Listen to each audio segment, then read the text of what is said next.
வேலைக்காரனின் வார்த்தைகளால் சர்வாவுக்கு கோபம் வந்து அப்போது அவனது போன் ஒலித்தது. நம்பரை பார்த்த சர்வா அதிர்ச்சி அடைந்தான். அது துபாய் நம்பர். சர்வா அதை எடுக்காமல் மளிகை லிஸ்டை எடுத்துக்கொண்டு சைக்கிளில் வேகமாக கடைக்கு கிளம்பினான். காய்கறி மார்க்கெட்டில் துபாய் கால் மீண்டும் வந்தது. சர்வா அதை கண்டுகொள்ளாமல் நடந்தான். அப்போது கஜேந்திரன் அவனை வழிமறித்தான். அந்த பகுதியில் கஜேந்திரன் ஒரு லோக்கல் ரவுடி. சர்வா ஒரு அப்பாவியை போல தெரிந்ததால் இன்னும் அதிகமாக அவனை கேலி செய்ய ஆரம்பித்தான்.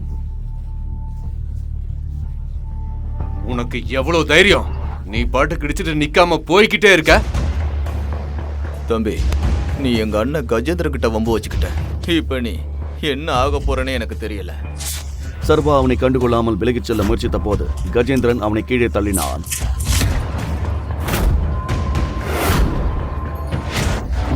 ஏன் இப்படி பண்றீங்க? அட கடவுளே! அண்ணா, உங்களுக்கு ஒண்ணு தெரியுமா?